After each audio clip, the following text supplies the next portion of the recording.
attention. Morning all attendees and panelist team. आज के webinar series 9 में मैं new Indian education research society के प्रतिनिधि के तौर पर आप सबका हार्दिक स्वागत करता हूँ। आज का टॉपिक है clinical correlation of scapula and shoulder pain और हमारे रिसोर्स पर्सन है नामांकित एकेडमिशियन डॉक्टर भावना गढ़वी जो एम्स कॉलेज अहमदाबाद के प्रिंसिपल है और इस व्यस्तता के बीच आज भी उन्होंने हमें समय देके बहुत आभारी हम हमारे ऑर्गेनाइजेशन की ओर से उनका खूब खूब आभार व्यक्त करते हैं। उनका परिचय डॉक्टर मेहुल कॉन्ट्रैक्टर देते हैं।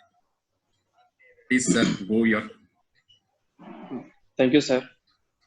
Good morning, all the viewers, the participants, and those who are watching live and listening to us. A very warm welcome. Well, regarding today's webinar, it's all about shoulder. We say that the shoulder is, as like, knee and hip, it is complex. So there are, in a clinician's daily setup, we always find that there are so many patients coming with the shoulder pain problems. And there are so many differential diagnoses for the shoulder pain, the pathology. And in that context, it is really need a lot of importance over there that how exactly we need to rule out each single diagnosis in an isolated way. If it is not isolated or associated with something, but at least we should come to a conclusion where we should understand that how a shoulder acting pathologically, kinesiologically, and how it is relating to the patient's complaint and what are the treatment protocol that we are going to follow at the end of the differential diagnosis and then confirm the diagnosis. So the today's topic, the speaker of the topic is Dr.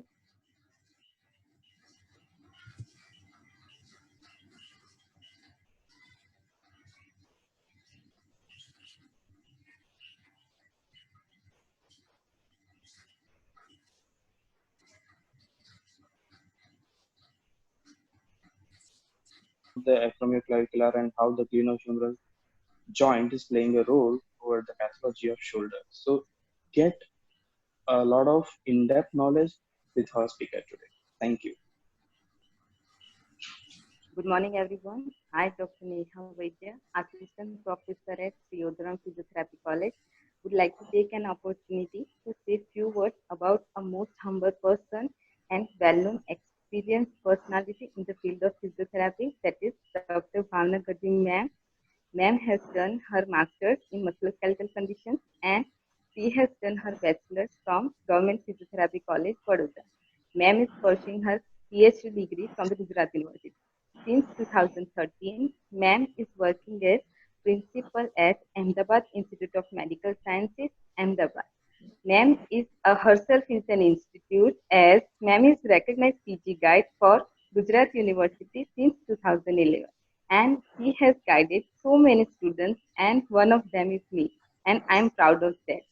Ma'am is having wide experience in academics, over 25 years, 17 years of experience, and in clinical, that is around 25 years of experience. Ma'am has presented her expert talks in so many state and national level conferences, CMEs, TV shows, and radio channels. Recently, ma'am has been selected as state head of IAP Women's Cell, Gujarat State, and ma'am's area of interest are in biomechanics and its correlation, clinical correlation, electrotherapy, orthopedic rehabilitation. Today, ma'am is going to enlighten us with her one of the favorite topics. So, without any further delay, I would request to ma'am to commence the webinar. Ma'am, over to you. Thank you so much. Thank you so much.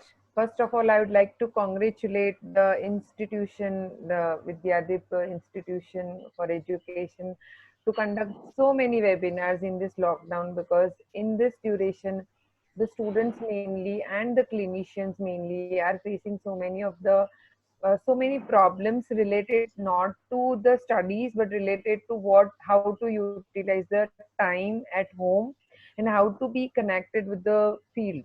So these webinars makes them actually active, as well as take the opportunity to utilize this time maximum to gain knowledge, to have more and more exposures of academics, so that later on when everything goes normal, they can utilize the skills and knowledge into their practices. Thank you, Mr. Prakash Patel, CEO, and Mehul sir, principal of the institution, for inviting me for this talk. And I'm so glad, proud, and privileged to be introduced by one of my student and my kind of daughter, Neha. And I feel so good to be to share this platform with her. So it's really an opportunity for me to have a proud moment. Thank you so much.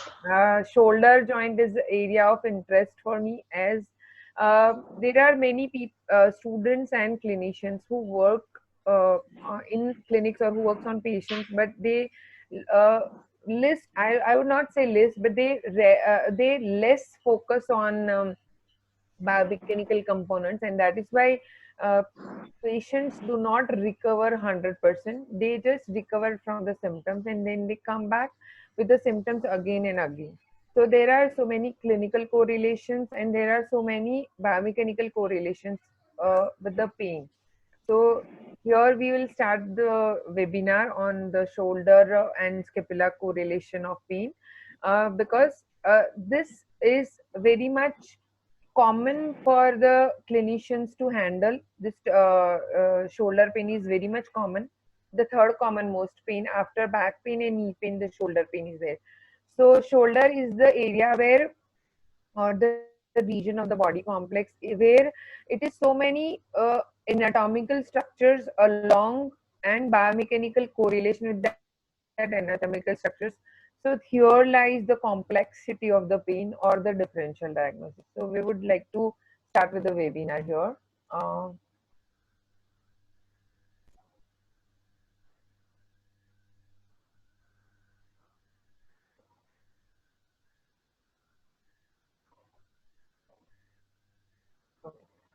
So here I'm starting with my webinar. The topic for the webinar is clinical correlation of scapula and shoulder pain. Why I have got this idea to take this topic again is because scapula is usually least focused structure when it comes to shoulder pain.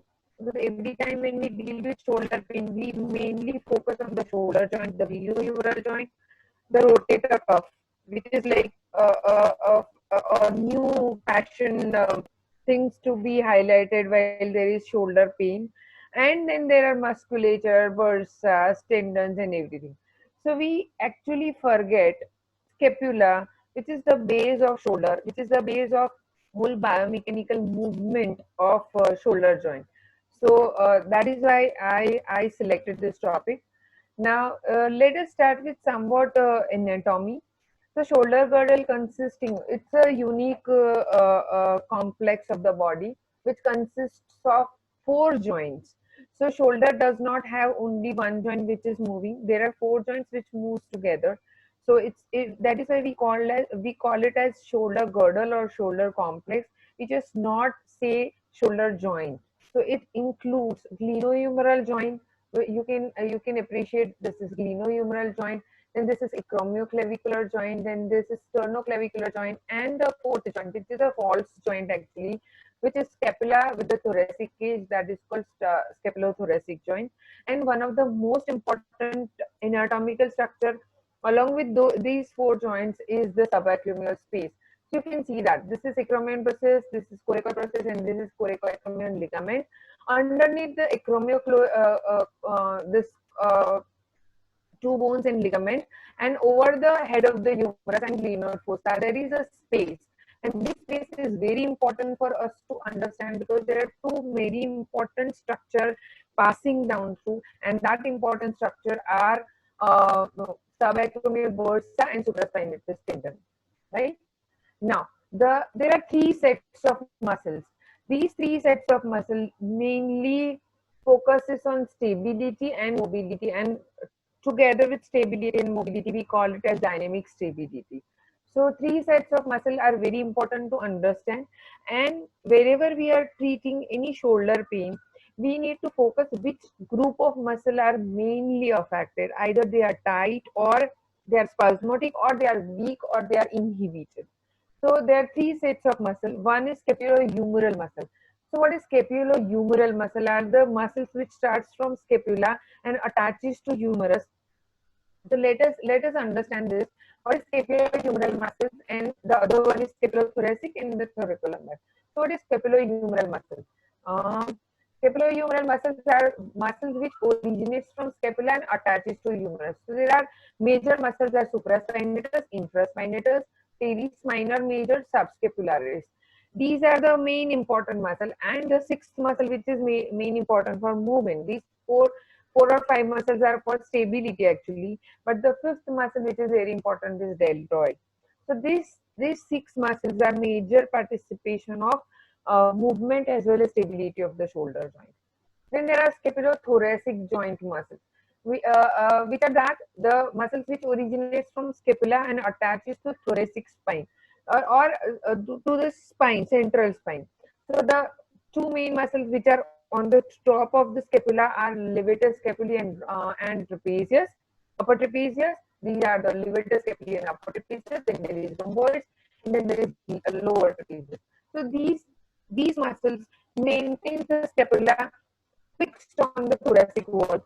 So the scapula does not move much during the upper arm movement.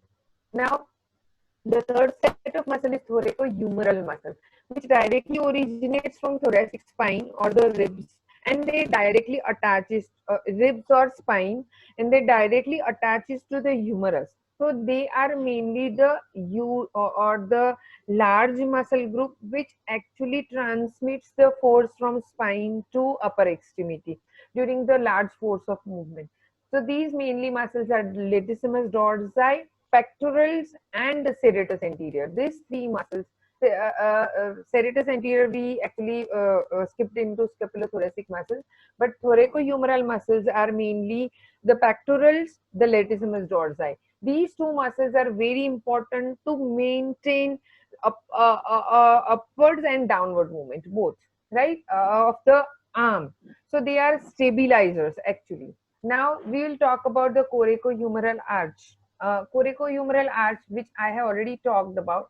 So there is a subacromial space. This coracohumeral arch is there. The three main components is the ligament, bursa, and supraspinatus tendon. These two are the very sensitive structures which gets irritated, inhibited, or which gets suppressed or compressed due to abnormal biomechanical component of scapulohumeral component or movement. Now, shoulder joint articulation. Shoulder joint is a unique joint here, where I have already talked that shoulder joint is depending on dynamic stability. Why it is so? Why it is not like hip joint? Because hip joint is also a ball and socket joint, which connects the lower limb to central spine. Same way, shoulder joint connects the upper limb to central spine. But the unique component or the feature, or which we say at is the legging part of the shoulder joint, is the glenoid cavity diameter. The glenoid cavity, the glenoid fossa, in which the head of the humerus articulates, is so smaller than head of the humerus. So the transverse diameter is just 24 millimeter plus or minus 3 millimeter, and the superior-inferior diameter is 35 plus or minus 4 millimeter, and the radius itself is just 36 millimeter, maybe plus or minus 7 millimeter in each direction. So the articular surface is not even, it's not, it's a shallow articular surface. Again, one point is shallow articular surface.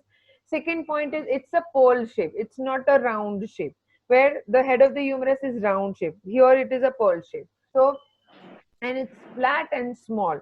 So these three anatomical structures of the glenoid fossa makes the shoulder joint more mobile and less stable. So only 1/4 of humeral head is in contact with the glenoid cavity. Uh, that is why it has a greater mobility and less stability. Now, resting position of the scapula. This is very, as we have seen the glenohumeral joint, we need to see the scapular position on the thoracic wall also, because again scapulothoracic joint is not a pure joint, it's just attached with the muscular attachment, and muscles are very much muscles are the tissues which is contractile tissue, so it gets shortened or spasmodic, or it gets inhibited or fatigue or weak. So the resting position of scapula on the thoracic wall is 2 inches from the midline. Midline is the central spine, from second to seventh vertebrae. So it starts from second vertebrae till seventh vertebrae. The internal rotation. Now there is the as the thoracic cavity is rounded, the scapula has to be rounded on it so that there is a good compatibility between the thoracic cavity and scapula. So scapula is not flat like this, but it is like there is three directional plane orientation of the scapula. So which is this three directional plane orientation of scapula? One is, if this is scapula, then it is anterior tipped. So it is like 30 to 35 degree on coronal plane like this. So it is called abduction. 10 to 20 degree from front from coronal plane, that is tipping, and 10 to 20 degree from the sagittal plane, that is outward rotation. So 10 to 20 degree, 30 to 45 degree abduction, 10 to 20 degree anterior tipping, and 10 to 20 degree upward rotation. So this is how the scapula is on thoracic cage, not this. Fine. So it gets aligned with the thoracic spine cavity, or thoracic spine. Now let us see the normal scapular function, how scapula works on the shoulder joint. So it's a it mainly focuses on glenohumeral integration. Now how the shoulder joint is made up of? Shoulder joint, the proximal articulating surface is glenoid fossa and the distal is head of the humerus. Now the proximal articulating surface itself is a part of scapula, that is a glenoid fossa. Now, if the scapula is unstable, the glenoid fossa itself is an unstable thing.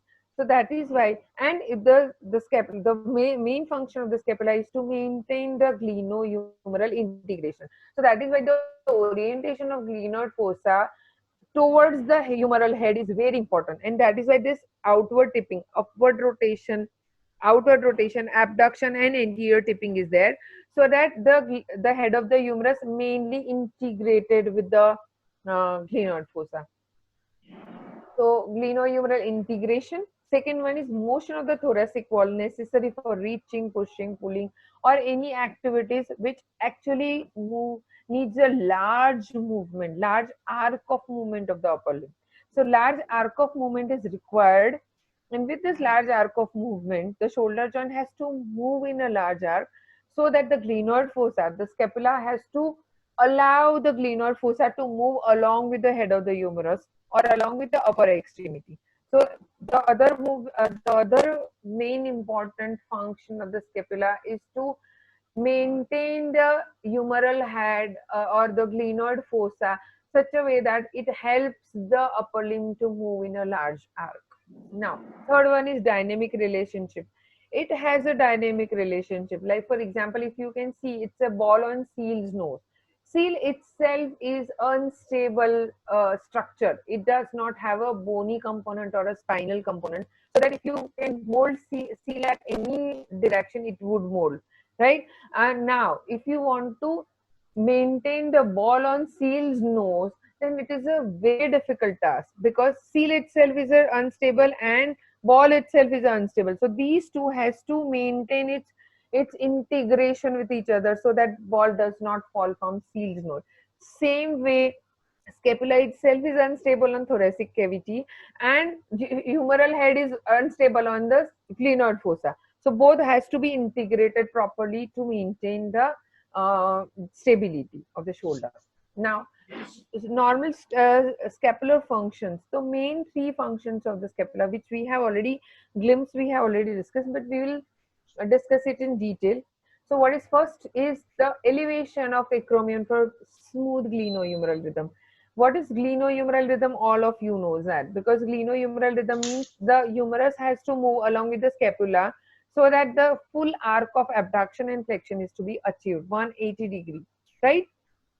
So in this figure, if you can see, if the scapula is not moving, then this x-axis and y-axis would be fixed, so that the abduction, if you see, then abduction would be blocked by 120 degree of the abduction. You cannot get, or not even 120 degree. It's like less than that.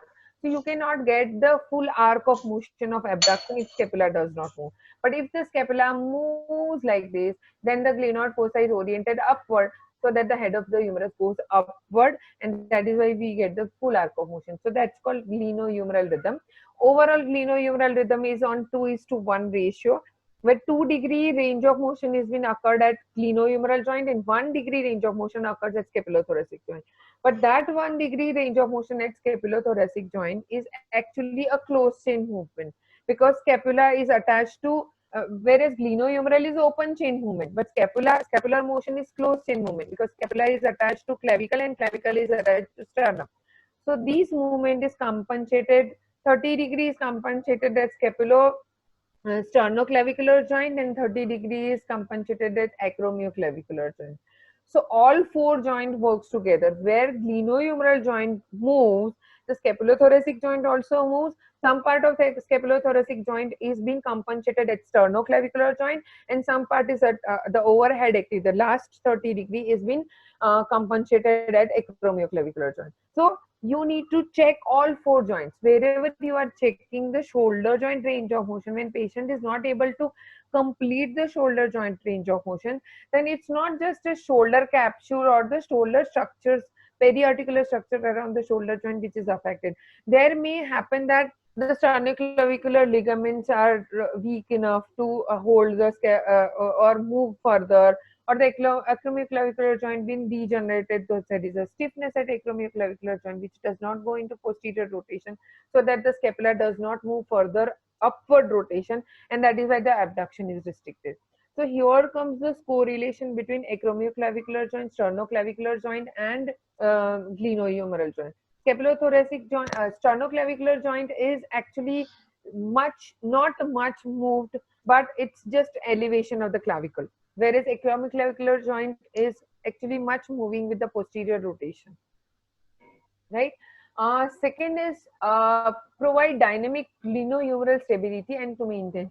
We always say, I already explained in the initial stage, this thing only, that we always focus on dynamic stability, dynamic. So that is why we only focuses on rotator cuff, rotator cuff, rotator cuff. But where do rotator cuff comes from? It comes from scapula. So we does not focus on scapula. We only focus on rotator cuff, but we don't focus on scapula from where it is originated, right? So the second part is provide dynamic stability of the shoulder joint. The third one is scapula is a pivotal transferring for large forces.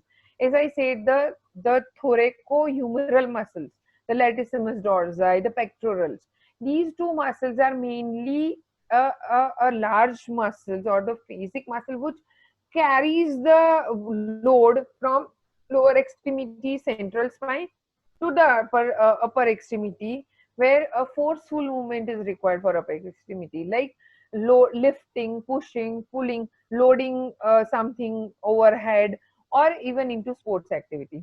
Mainly in the sports activity we focus on these things, but not into day-to-day normal life. But if you see in normal routine day-to-day life, we use the third function of scapula very much. While we take something on overhead, while we get something from overhead, or we just want to push something overhead. So these forces are very much important for us to understand, right? Now, elevation of the what is glenohumeral rhythm? I would like to show a video here where two things is very important for you to focus in this video. Is one is the scapula moves along with the head of the humerus, or scapula moves along with the humerus or the shoulder joint. And second thing is there is an external rotation of the shoulder joint or the humerus external rotated, so that the subacromial space is enlarged while there is 90 degree abduction. So very much important for you to see that. Sorry, there is one video which left here. Okay. Okay. So you can see. I think everybody can appreciate the scapular motion along with the humeral motion. But the second thing which I have already spoken is external rotation of the humerus. Why? Because the greater tuberosity comes in approximation with the acromion process. You can see that the greater tuberosity comes in approximation with the this thing, acromion process, and that is why this subacromial space gets disrupted or may be compressed. That is why the humerus gets externally rotated during abduction. So you can see that, right? I'd like to play it again so that everybody could appreciate it. Fine.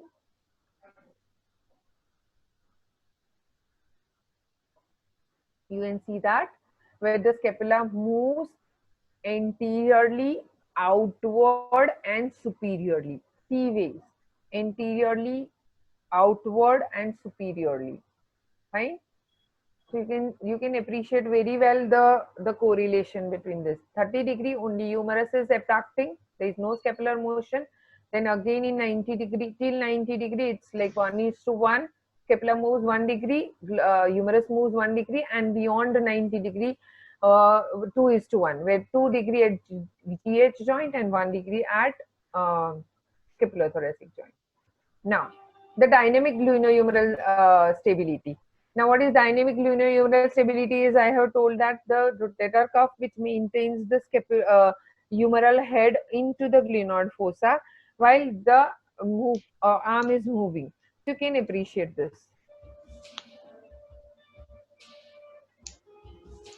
So if this is axial spine, this is clavicle and scapula and upper limb or humerus.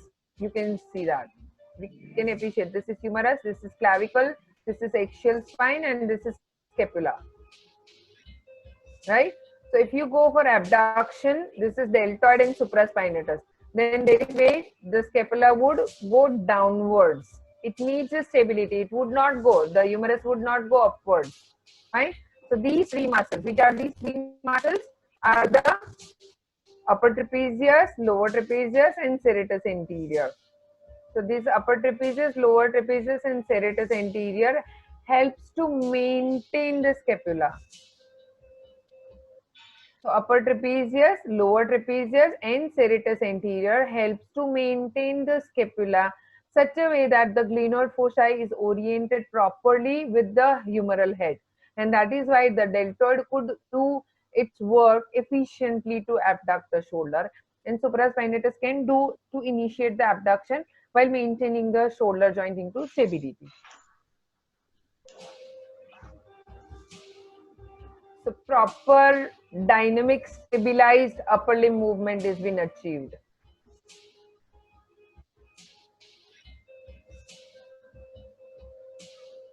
You can appreciate this.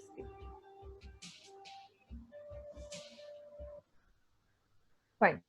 So two functions, and the third function is I already explained about the large forces from the axial skeletal or lower limb to upper limb.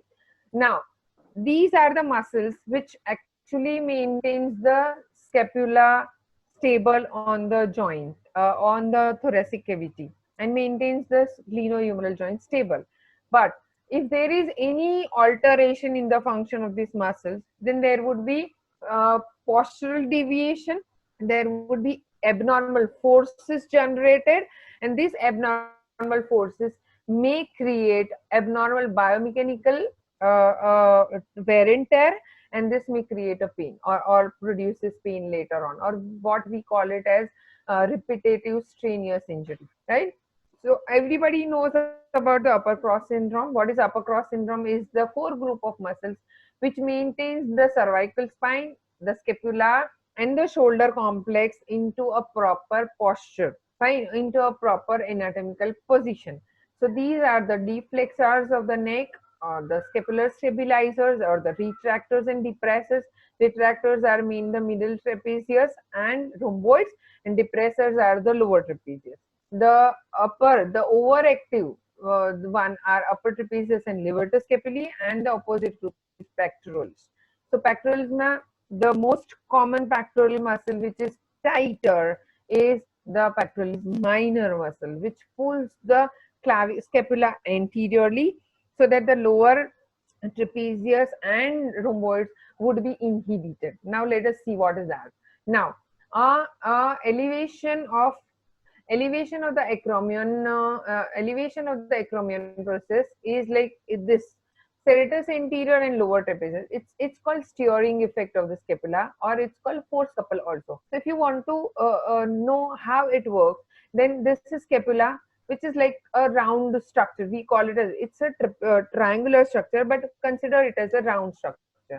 So one muscle pulls the scapula from upward and inward. The other muscle, this is upper trapezius.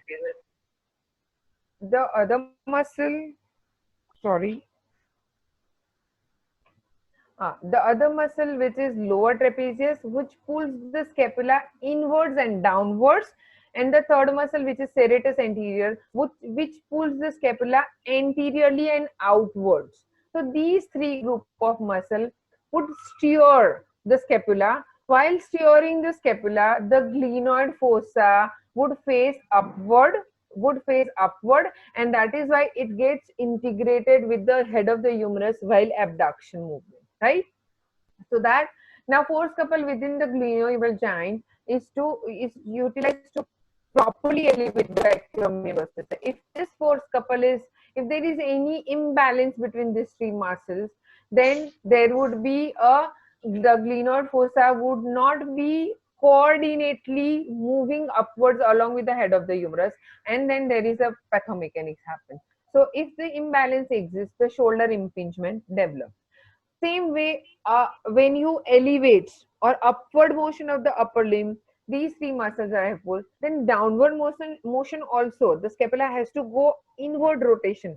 So there are three other muscles which actually produces the downward rotation of the glenoid fossa and scapula, so that while lowering down, the head of the humerus gets integrated with the glenoid fossa. So these three muscles are levator scapulae, which pulls the scapula upwards and inwards. The rhomboids again, which pulls the scapula inwards and upwards, and the latissimus dorsi, which pulls the scapula downwards and inwards. So all three pulls the scapula inwards so that the scapula gets inward rotation, and the acromion, the glenoid fossa faces downward along with the head of the humerus. So these six muscles needs to be focused or evaluated while you actually treat any of the shoulder case. So these six muscles are very much important to understand. We usually focus mainly on trapezius, but we actually don't focus on levator scapulae.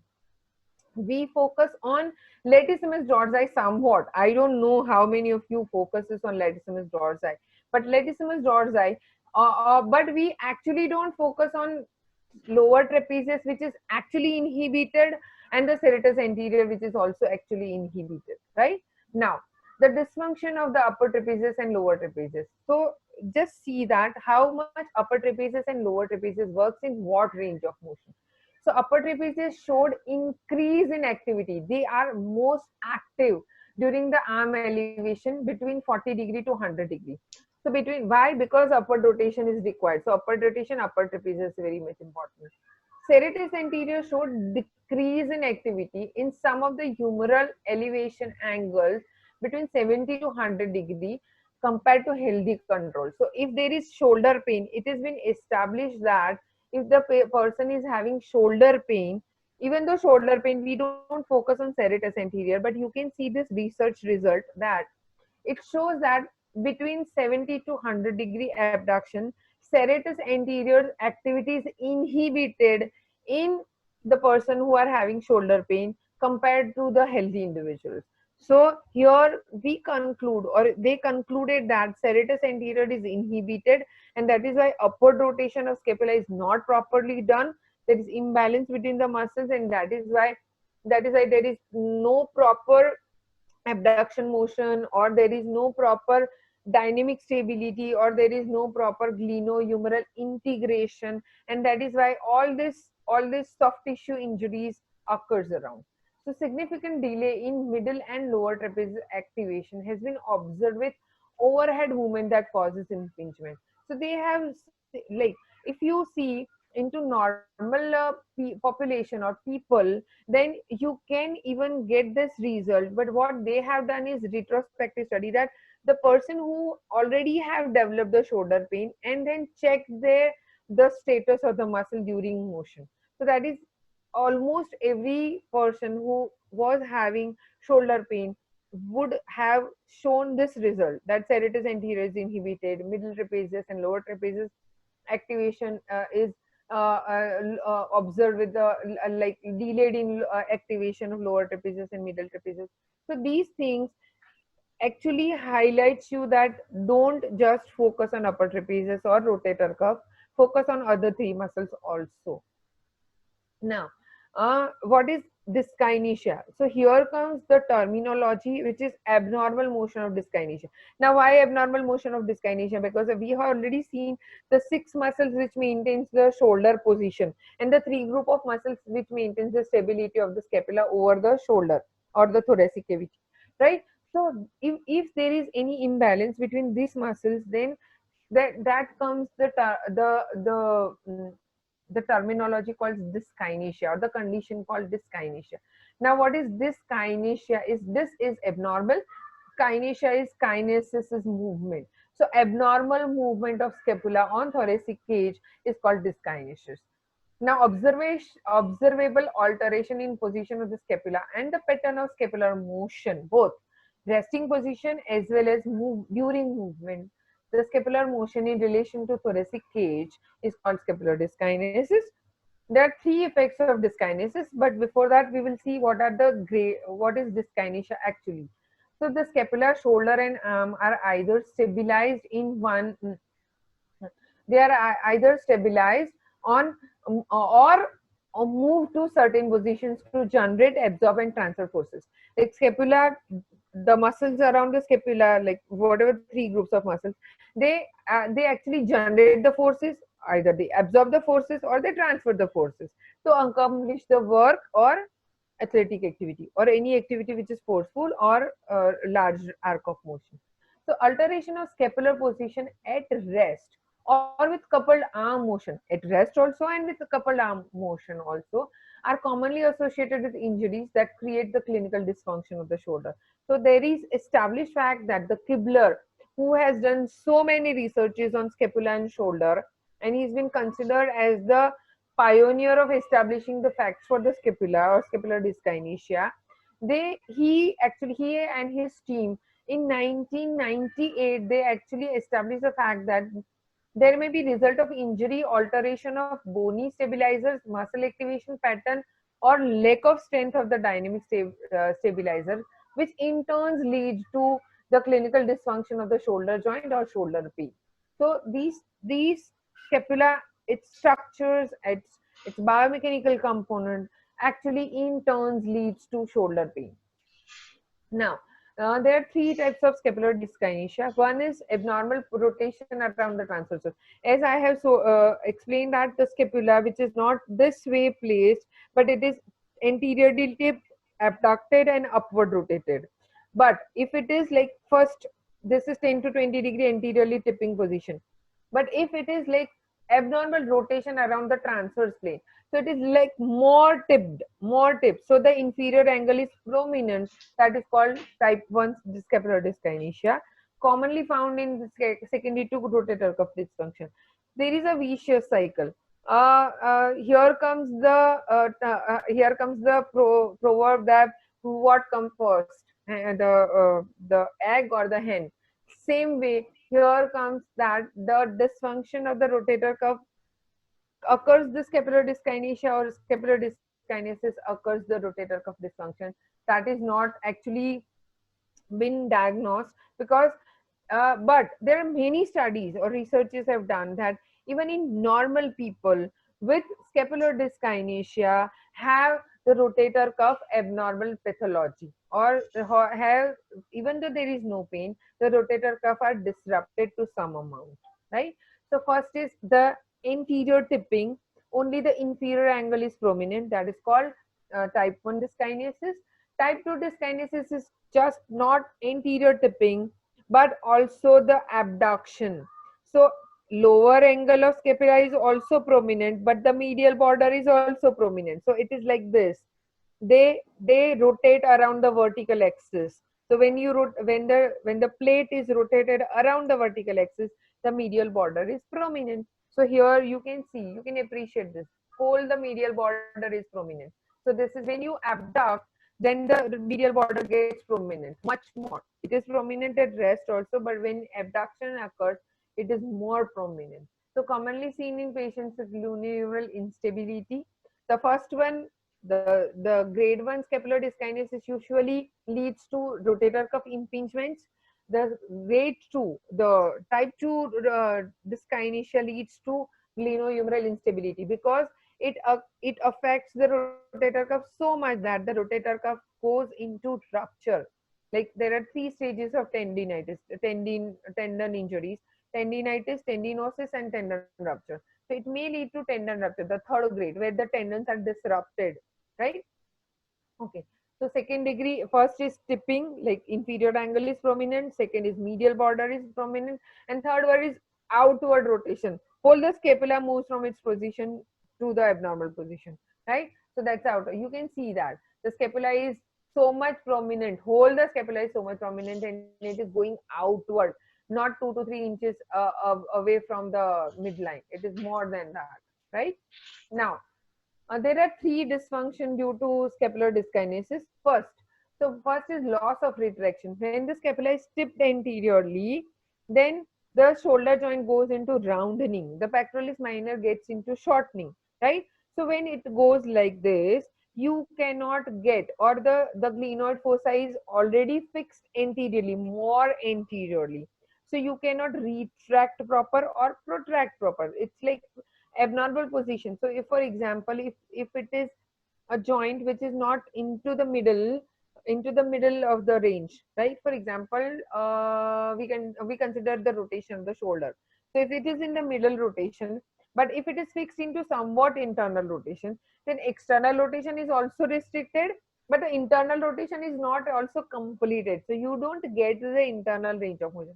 Same thing here, that loss of retraction is there, but protracted shoulder can lead to loss of protraction control also. So loss of retraction control leads to loss of stable base for the arm movement, and loss of protraction control also leads to deceleration, increase in the decel. So there is a sudden downward fall of the hand from abduction. So deceleration forces, where the eccentric control of the muscles are very much important, gets lessened down, because the shoulder muscles or the scapular muscles, the rotator muscles of the stabilizers of the scapula are into imbalance. So and this leads to the deceleration force, leads to risk of the injury to the rotator cuff or the muscles, other muscles. Loss of elevation control. As I said, the type 2, where the scapula is abducted. When the scapula is abducted, the glenoid fossa is more oriented anteriorly. So when the glenoid fossa is more oriented anteriorly, then the abduction motion is not properly, the arc of motion is not achieved, because it has to go into 2:1 ratio. But this one ratio, the one movement at scapula is already been placed to some other range or some other position. The scapula does not produces the proper arc of motion of 30 degree, right? 30 degree with 90 degree, like as you say, 2:1 ratio. So 60 degree total scapular motion. So that 60 degree is been diminished. So if 60 degree is diminished, then the other 120 degrees also diminished. The loss of elevation control.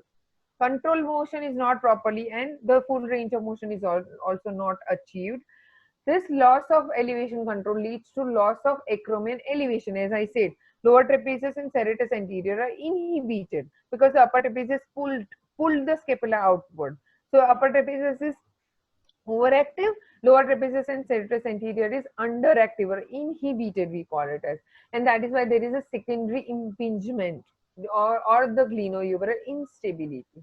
Now third one, loss of kinetic chain. The large force which is coming from lower limb to spine to upper limb is not been properly generated as the key between, the connection between, or the chain, kinetic chain application. So what that kinetic chain is, one to one keys are been connected, fine. So if the middle one is lost or abnormal, then the forces from the proximal to distal is being altered or affected. So this leads to impaired scapular motion, and which leads to force from the lower extremity and trunk will not be effectively transmitted to upper extremity. So that is why when the patient is having this kind of abnormalities, patient would complain of ADLs where patient has to do overhead activities of pushing, pulling, weight bearing, lifting, chopping, like that. So when patient complains this kind of symptoms or complains about this kind of functional activity, then you need to understand there is something abnormal at scapular level, not only shoulder joint, right?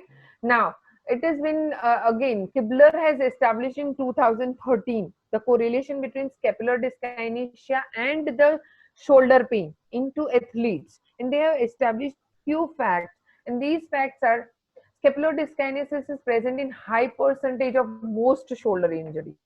So if you see all the patients who are having shoulder injuries would be having scapular dyskinesis, either whatever the grade, but would be having.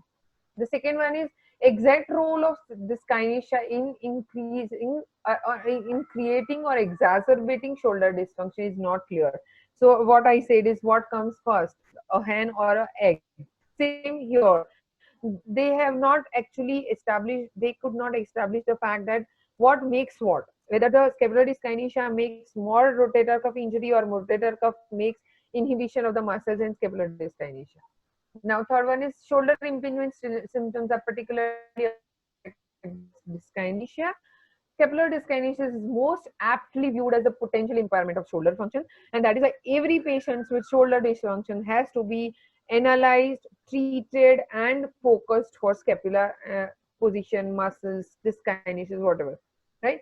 The treatment strategies for shoulder injury can be more effectively implemented by evaluation of dyskinesis, and rehabilitation programs should include. We usually, in our clinical practice, we usually focuses on symptoms. Like for example, patient has impingement syndrome. Patient has supraspinatus impingement, and you have diagnosed with a supraspinatus impingement. But you actually are treating the condition. You are not treating the cause, because the cause may be scapular dyskinesia. The cause may be overactive upper trapezius. The cause may be inhibited serratus anterior and lower trapezius. The cause may be weak rhomboids. So you don't actually focus on the scapular musculature. We just focus on giving ultrasound, giving ice pack, giving whatever XYZ treatment to the supraspinatus tendon.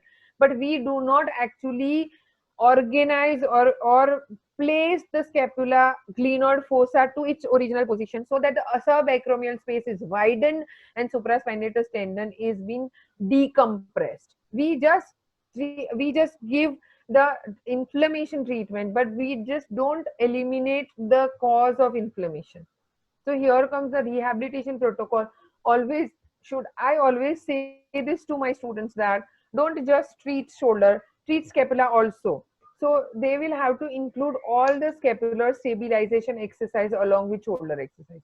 There should be actually first scapular stabilization exercise and then shoulder exercise. But what we do is we ask the patient to go for wand exercise and shoulder pulley and shoulder rope and all these things, which actually irritates the tendons around the joint. The tendons around the joint gets more irritated, so tendinitis becomes tendinosis and rupture. That rupture causes the periarticular structure to hold the glenoid fossa, head of the humerus into glenoid fossa, and that is why they also get irritated. The ligaments also get some ligaments are tightened, some ligaments are lax, and that leads to frozen shoulder. But what we say, we write in our diagnosis is frozen shoulder, but we don't actually focus how this frozen shoulder happens, because frozen shoulder is primary and secondary. So secondary frozen shoulder usually have the primary origin of scapular dyskinesia, then shoulder impingement, then tendinosis, tendon rupture, and frozen shoulder. So all this chain of, or all this hierarchical condition should be evaluated and treated properly. Now, outlay of dynamic stabilization, as I said, this is dynamic stability, that it has to pay a cost for it. So the cost of dynamic stability is supraspinatus tear, impingement syndrome of the supraspinatus, subacromial bursitis, rotator cuff. Rotator cuff includes 5 tendons. All 4 is rotator cuff, but biceps tendon should not be ignored, because biceps tendons also are impinged due to the abnormal kinesis. So bicipital tendinitis, then AC degeneration, as I said, because AC joint participates into last 60 degree of abduction. So these last 60 degree of abduction is very much important to be completed. And if it is not completed, or the scapula is not properly oriented, then the acromion process goes anteriorly. So that the acromioclavicular joint gets approximated every time you abduct the upper limb. And whenever there is more approximation, there is degenerative changes occurs at AC joint. And this leads to AC arthritis.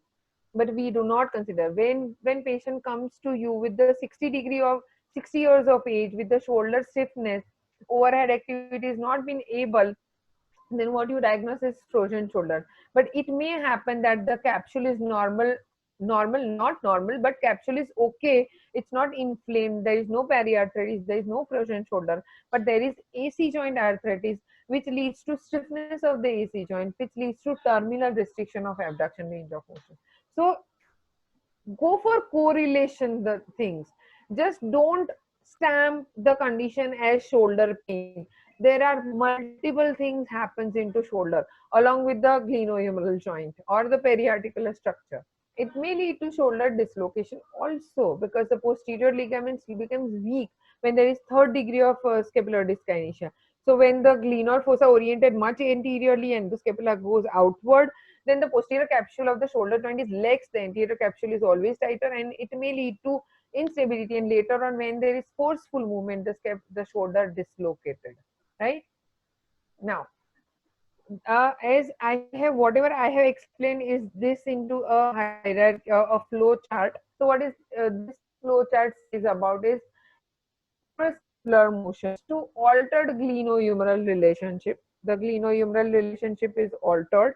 This leads to excessive demand on stabilizers, because as when the scapula and or the glenoid fossa and upper head of the humerus is properly oriented, the rotator cuff or the dynamic stabilizers has to only work where there is movement.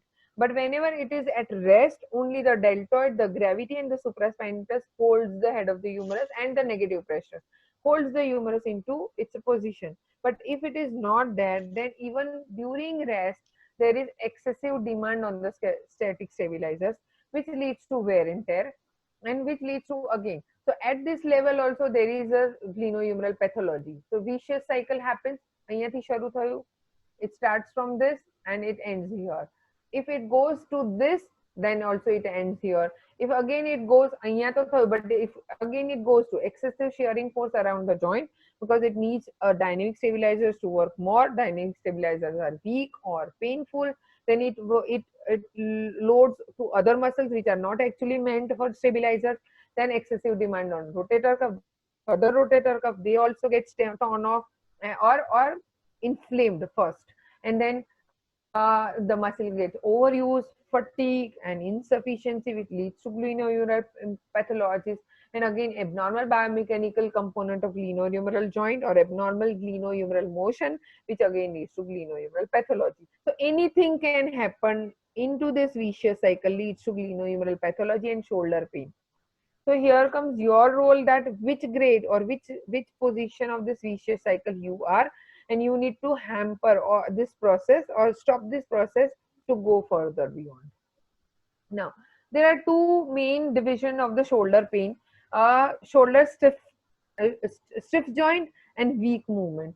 So depending on this too, there are the conditions which is commonly seen in our OPD.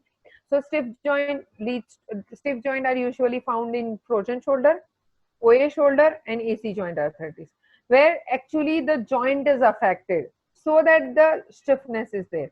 Whereas the other conditions, which is like rotator cuff tendinitis, muscle weakness, or calcified deposition, this leads to weak movement, inhibition of the muscle. These all condition leads to inhibition of muscles, and which leads to rotator impingement or rotator cuff inhibition, we call it as. Right. Now, so here comes what I have explained so many things in one flow chart, but what is actually diagnosis of your patient is your duty. So physical and functional diagnosis for our patient is our role. It's not just to stamp the shoulder pain or the condition which actually the orthopedic surgeon stamps. We stamp our condition as a physical and functional diagnosis. So what are these conditions? What is the role of physiotherapist here? Because we actually needs to be inquisitive. What has happened, where it has happened, when it has happened, how it has happened, why it has happened. So every question will give you a clue, and every clue will gives you a diagnostic keys or diagnostic keyword hints for you to diagnose the physical and functional impairments. So role of physiotherapist is to evaluate cause of pain, structure involved. Again, cause of pain, we have evaluated that rotator cuff is paining, or rotator cuff is impinged, so there is pain, or a subacromial bursa is impinged, so there is pain. But why? So what is the source of pain or structure involved? So structure may be involved the lower trapezius, the serratus anterior, and the scapulothoracic joint, or the scapular dyskinesia. The structure involved has to be even evaluated. The cause of pain is to be evaluated. The pathomechanics and its effect on structure has to be evaluated again. So pathomechanical component, as I said, grade 2 scapular dyskinesia, which leads to narrowing of the subacromial space, which leads to subacromial bursitis or supraspinatus tendinitis, then which leads to rotator cuff injury or whatever, right? Instability. And patients counseling here is very important, because we need to explain patient about the condition. Patient don't know there are multiple conditions. Patient would come googling and googling the shoulder pain, and they would give you so many things that maybe patient is not having. So here comes the counseling. Counseling doesn't mean consolation. Here counseling is not consolation. Counseling is giving idea or exact picture of clinical condition, so that patient understand how long it will take the condition to resolve, how I will get benefited with the physiotherapy, and third thing is whether it can recur, or what are the factors which could recur the condition. So that is counseling. Counseling is not consolation. Okay, ha bhai tamaro pain saru thi. It's not that. It's giving explanation. So DIMS and SIMS which follow. DIMS is dangers in me, and SIMS is security in me. So for example, dangers in me, patient feels that there is inflammation, there is sojo ai gayo che mara snayu par, so that they feel that it is danger in me. But actually inflammation is a sign of injury, which actually embarks the patient's condition or the structure, that we need to treat that. So that is a security actually, where if there is no pain, you are not going to treat it. So actually pain is the security in me, not the danger in me. So there is a new concept of counting the DIMS and converting DIMS into SIMS, right? Now, evaluation usually consists of where you consider the scapular dyskinesia or scapular humeral correlation. Then these four things are main, but there are other things also which is in our format of assessment. But main thing is pain, posture and palpation, muscle activation in motion, and corrective maneuvers. Corrective maneuvers are the special tests actually. Right. So what is pain assessment? You all know there is a mnemonic of PQRST or OPQRST, we can call it as. What is OPQRST for pain is onset of pain. How did it started? If it is a mechanical pain or repetitive strenuous injury, it would start gradually. If it is sudden, then it is a trauma, macro trauma, what we call it as. Then provokes and palliative. What is provokes is exacerbating or aggravating factors, and palliative is relieving factors. So whatever the provokes, for example, mechanical pain, so rest is provoke, activity is provokes, but rest palliates. While if it is inflammatory, then rest provokes and movement palliates. So it's exactly opposite. If it is degeneration, then it's a biomechanical pain. So biomechanical pain reduces with activity, rest, and increases with activity. While inflammatory pain increases with rest and reduces with activity. So this is very different. So here comes your role, what to advise, whether to advise rest or whether to advise movement, right? So again, provocative factor and palliative. The quality of pain, the type of pain on which we can conclude that which structures are paining, whether the joint is paining or articular, or whether the degeneration is there or nerve is there or muscle or bursa, anything. Then radiates. If there is any radiating pain, then the pain is vague, a large pain or large area of pain, patient cannot locate the pain, and it is usually originated from cervical spine.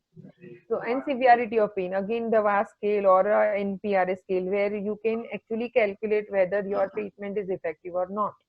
And time, how long, depending on, we can conclude that, or to where or to what stage of inflammation the patient or the disease the patient is. So very important for us to understand, and you is understanding the pain. So understanding the pain gives you clue of differential diagnosis. So by the end of this questions of pain, you would be having a list of differential diagnosis के patient ने इधर supraspinatus tendinitis से, patient ने subacromial bursitis से, bicipital tendinitis से, periarthritis approach and shoulder caprodyskinesia, due to that the linear rhythm is altered, all these things, right? Now, what is pain catastrophe? There is two terminology while there is pain, and shoulder is most affected by these two terminologies or these two concept, we call it as. So what is pain catastrophizing? Well, the belief that pain will increase and the feeling of helplessness to do. So this is a psychological factor. When patient has pain, somewhat of the pain would make patient more focused or hyper sensitive to pain. Why? Because they will feel that I'm helpless to do that. So here comes the role of counseling, where I have already explained. Counseling reduces the catastrophizing, because if patient understands the cause of pain, understand the structure involved, understand the inner process going on, then patient would not feel this. And what is kinesiophobia is the irrational fear that movement will cause further injury. So patient would feel that if I will move the joint, I'll have much pain or I'll have more injury. The structure will be more injured.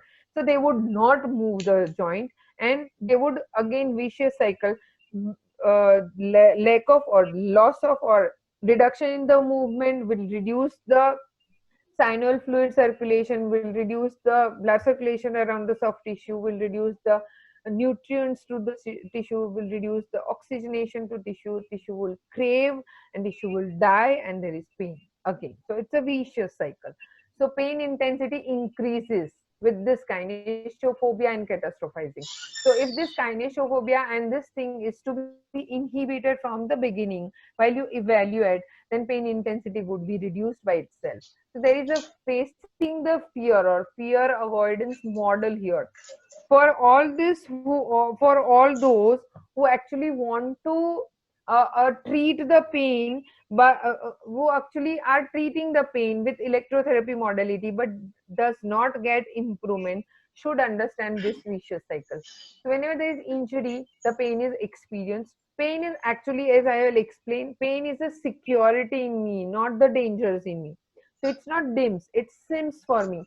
But if I consider it's dims in me, then what would happen? So left side is dim circle and right side is sim circle.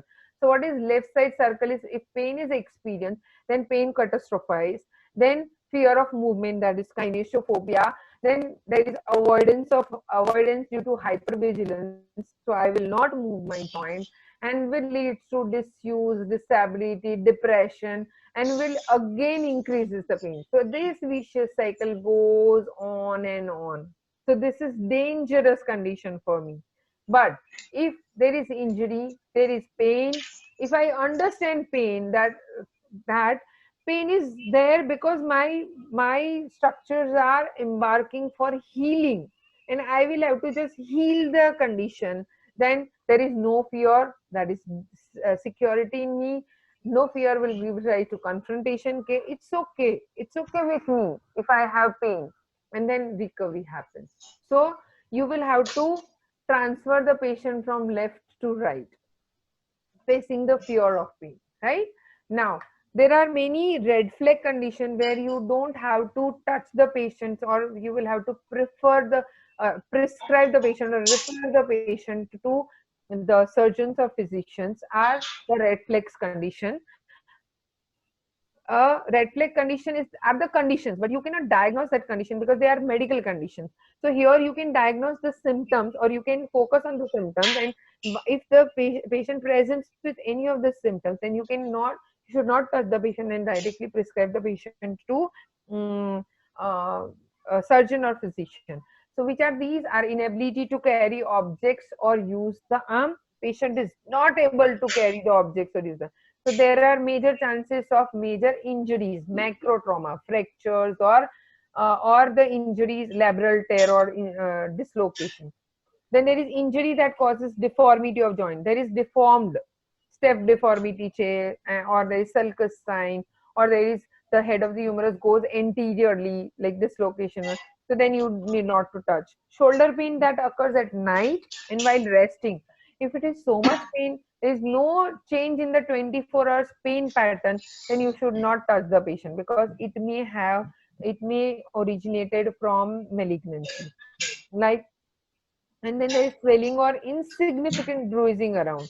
So it may occurs while there is internal injuries, internal massive injuries to internal structures. Then you should not touch the patient, and you should directly prescribe to surgeon. Signs of an infection including fever, skin redness, and warmth. Any other unusual symptoms associated with shoulder pain, like abdominal pain. There is a referred pain from other abdominal structures also to the tip of the shoulder, or on the left, if it is left shoulder, then from the heart.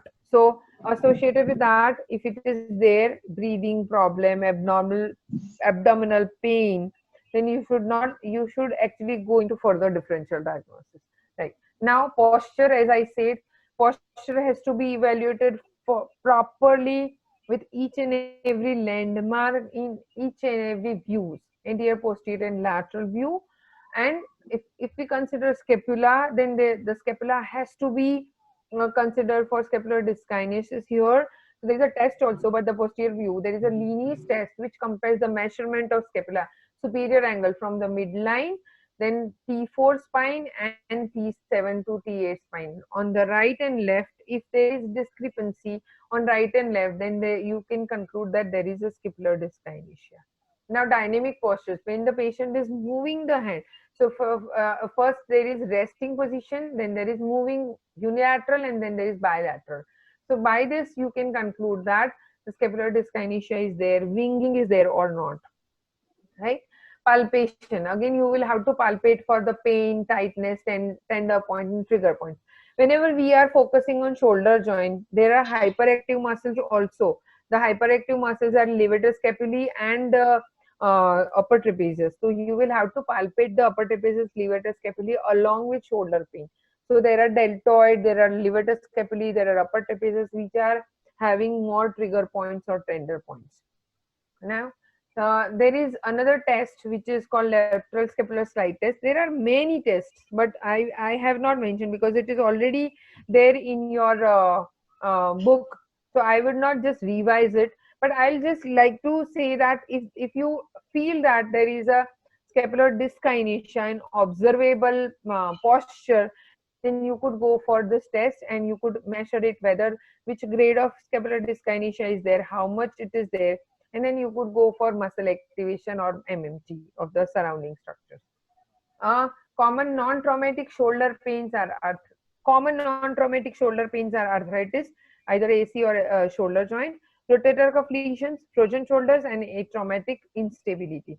As I have already mentioned all these things before also, there is a correlation between scapula and this, but we would just focus on few things. So these few things are rotator cuff tendinopathy. So wherever there is rotator cuff comes, there are three conditions. So do not tag it a tendinitis or tear.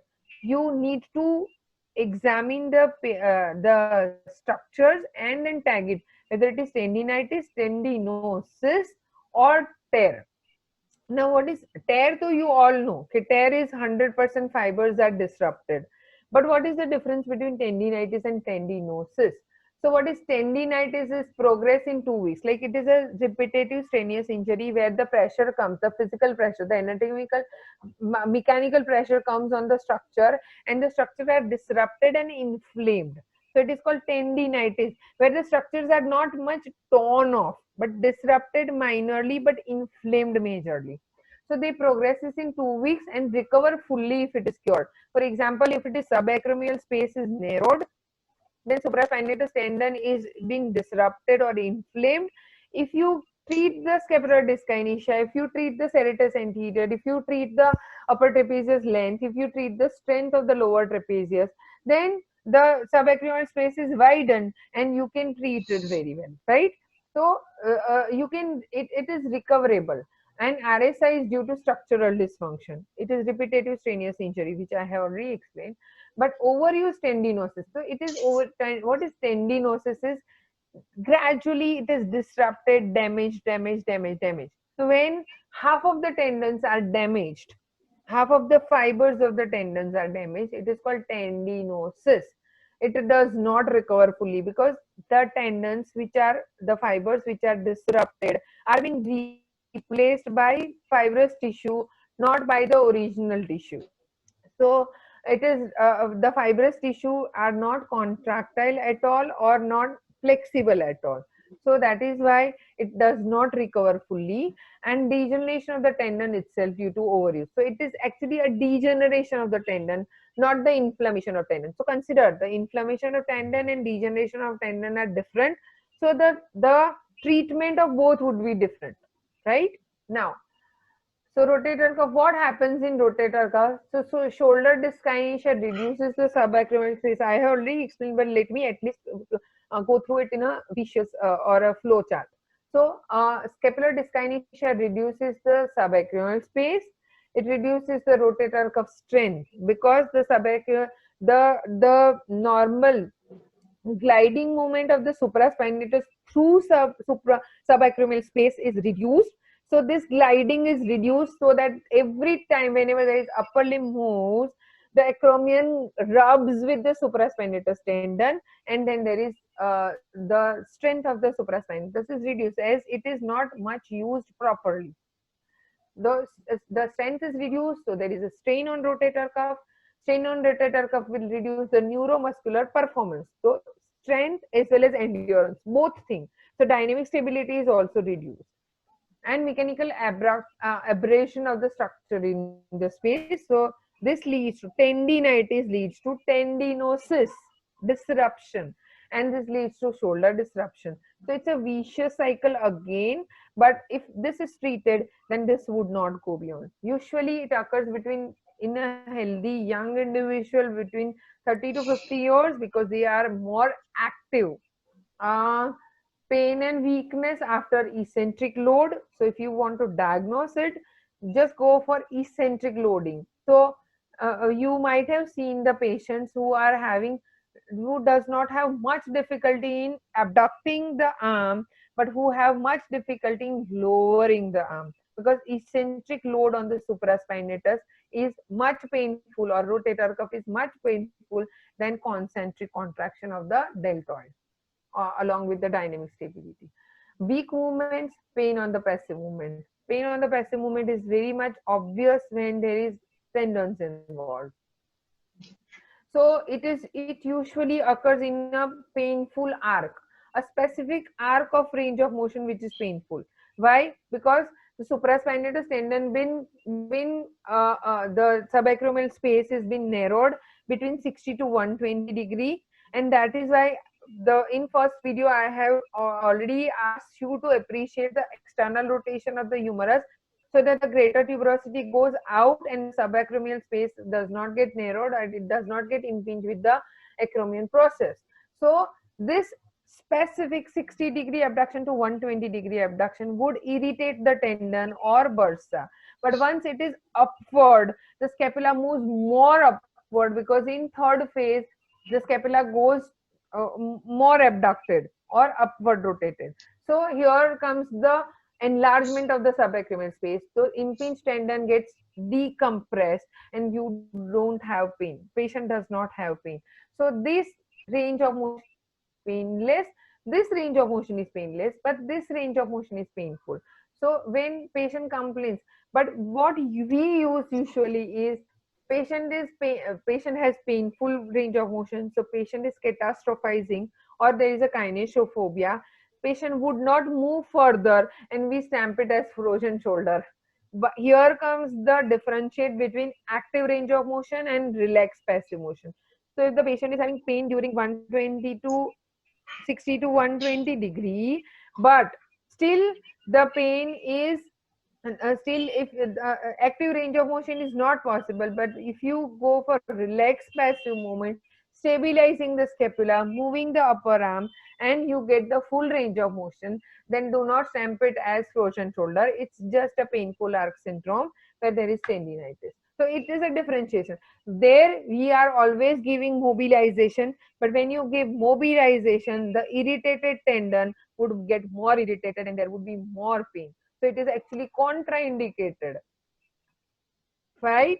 So in painful arc syndrome or supraspinatus tendinitis, there is no use or no need to give mobilization, but we give mobilization by false diagnosis of frozen shoulder, right? So here is this again a vicious cycle or a flow chart, that scapulothoracic muscle weakness or fatigue leads to functional scapulothoracic instability, that leads to repetitive subacromial space narrowing, and that leads to secondary impingement. If it is that, then it directly leads to disruption of the scapulohumeral rhythm. So it's into the functional, again it's into the mobility. If there is any disrupted or altered glenohumeral rhythm, again it leads to subacromial impingement. Again this, if there is fatigue of the muscles, then it leads to overlaid or passive restrainment, leads to glenohumeral instability, leads to relative subacromial space narrowing, leads to impingement. So any of this condition, both condition would leads to would leads to secondary subacromial impingement structure which are there in subacromial space. So mainly supraspinatus tendon and subacromial bursa. Right. Just a minute. Okay. So this is how subacromial bursa. If the subacromial, if the upper arm or the humerus is internally rotated, then the bursa is compressed. If it is externally rotated, then there is no compression and the bursa is decompressed or less painful. Now, here comes the take-home message. Actually, I have explained you about the scapular correlation with the shoulder pain. So here comes 2 to 3 things you need to focus while you are diagnosing or connecting with the scapular conditions. The first and foremost thing is each patient is different with unique presentation. So you just don't take biased diagnosis with the patient. For example, one patient comes to you with the shoulder pain, tip of the shoulder pain. You have diagnosed it with supraspinatus tendinitis. The tests are positive of the supraspinatus. So you feel that it is supraspinatus tendinitis only. The second patient, and then you give treatment. The patient gets treated, pain is relieved. So you are now you are feeling that every pain which is on the tip of the shoulder with restricted range of motion with pain have supraspinatus tendinitis. So next time when patient comes to you with pain on the tip of the shoulder or anterior aspect of the shoulder or upper, then you actually biasly treat that patient. But you may have that patient would be having some other problem like AC joint arthritis if the age is more than 60.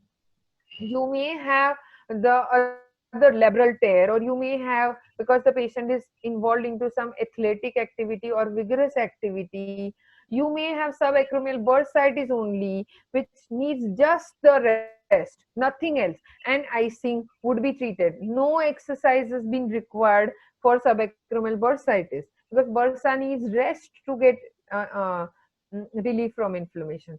So here every patient is different with the clinical picture. So not only the pain assessment, the postural assessment, the movement analysis, but the overall picture, clinical complaint is very important of patient. Patients complain, and that is why OPQ-RST here is very important. That patient's aggravating factor and relieving factor makes difference in your differential diagnosis. As I said, it may be mechanical, it may be inflammatory. So inflammatory and mechanical are exactly opposite clinical picture, what you get. So when it is same pain, but clinical picture is different, if you haven't asked, you have just asked the site, but you have not asked the 24 hours pain pattern, or you have not asked about the provocating and relieving factor, then you might under or misdiagnose the condition. Like for example, patient is having vague pain around the shoulder, but you have not diagnosed, you have not asked for other pain like neck pain, upper trapezius, other pain, radiating pain, tingling numbness, paresthesia, then you may misdiagnose it. So you are treating the shoulder, but patient is having pain on the cervical spine. So you, if until and unless you treat the cervical spine, you do not get relief in the shoulder pain. So there are n number of things to be considered, and that is why the physiotherapy assessment format is such that each and every point into that assessment is a clue for your differential diagnosis. But what we do is we just focus on pain site, or we just have reference of our previous patients, and then we start giving pain relieving modalities, nothing else, only pain relieving modalities. So that is very important for us to understand the other factors also. For example, joint play, which usually almost negligible clinicians do joint play. Now, what is the importance of joint play here? So you know what is joint play is the you get whether the joint is hypomobile or hypermobile. So when there is instability, you get the hypermobile joint, and when there is frozen shoulder, or when there is stiffness of the joint, there is hypomobility. Now, as I have already said before, give an example. Then patient is having pain on the 90° to 110° or 20°. Then patient is not able to uprising. But what you conclude is frozen shoulder.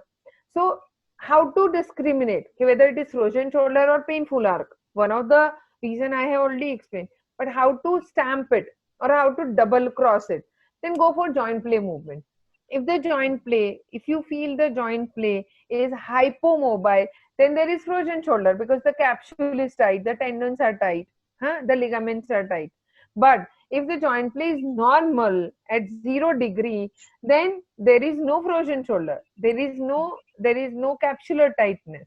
So here you can stamp that there is an impingement syndrome or inflammation of the subacromial structure. So this is how you can conclude your differential diagnosis, by considering the different points. So each patient is different with unique clinical presentation. Don't treat symptoms. As I already said, don't treat the symptoms, treat the cause. So if the shoulder, for example, the symptom is anterior shoulder pain.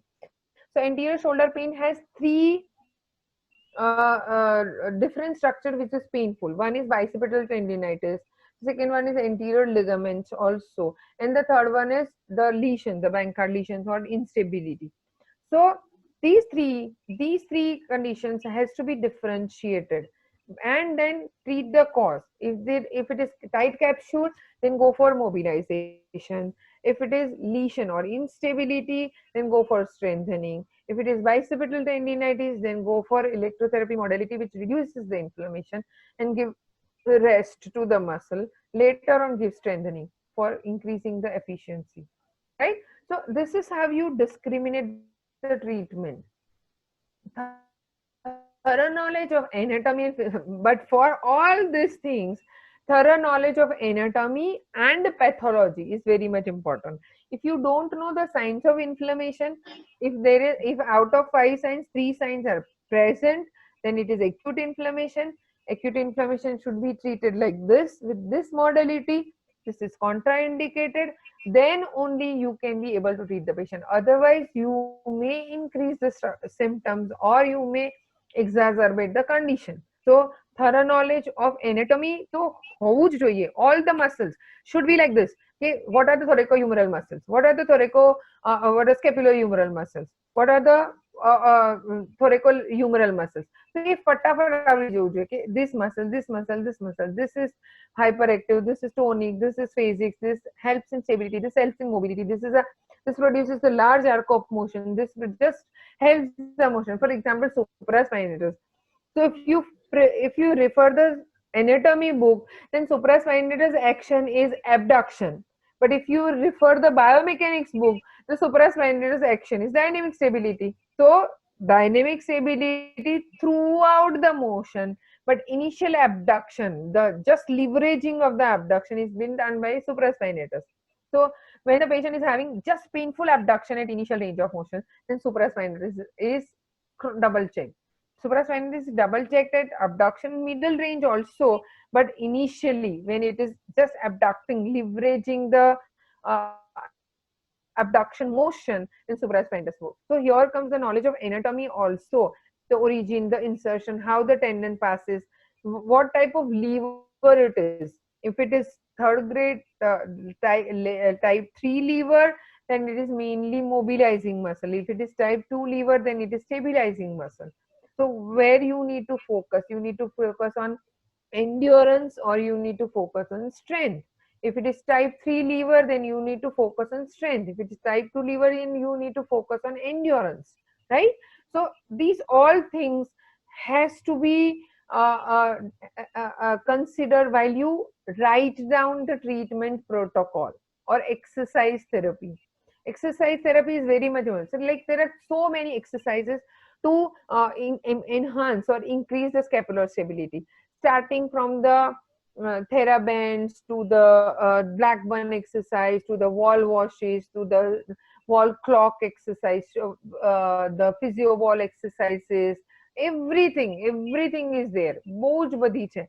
But all these exercise are to be given in what form, what progression, which muscles are to be considered, what are the muscles which requires your strengthening or endurance or stability, right? So thorough knowledge of anatomy and pathology is the base of physical and functional diagnosis. An expert in anything, like usually the students say, ma'am, we don't know what you know. But I was also knowing at some point of time. Then I gradually increased my knowledge. So initially everybody is learner, the beginner, and then they become skilled and then they become expert. But what needs to be progressed from learner to expert is practice, hands-on practice. So keep on practicing. Practicing is not just giving treatment. Practicing is diagnosing the patient. So thorough evaluation of many patients would give rise to this expert knowledge.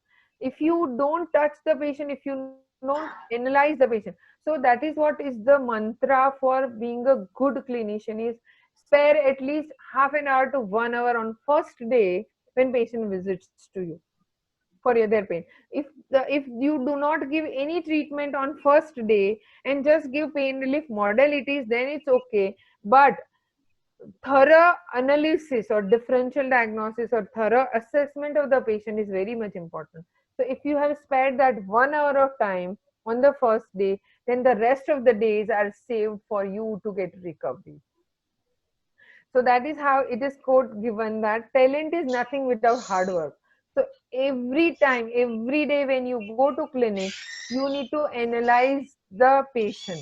Analysis or assessment of the patient is important.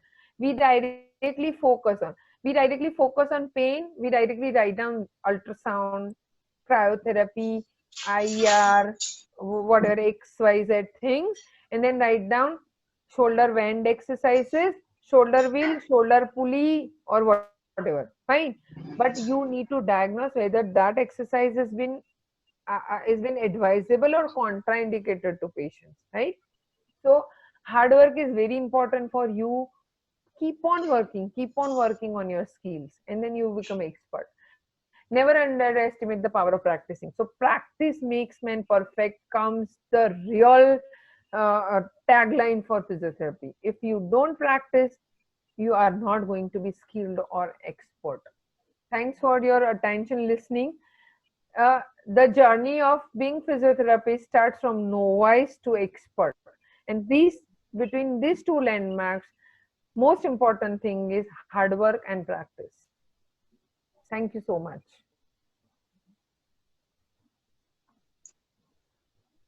Thank you so much, ma'am, for the wonderful session. I would say in depth. Started from basic anatomy, and then from anatomy to all the musculature, joints, and then moving on to the biomechanics. From biomechanics to the over the all the diseases, the different types, and then isolatedly you have diagnosed it each one based on the clinical conditions and the symptoms that has been exerted by the patients. So wonderful session, ma'am. Thank you so much. The listeners and the viewers, the one should understand the flow that the ma'am has kept, starting from basics, and that is what even at the end she started with the basics and ended with the basics. That if she mentioned very nicely that if you do not have a thorough knowledge of anatomy, that is musculature and joints, okay, you won't be able to enter into the the vast concept of shoulder complex.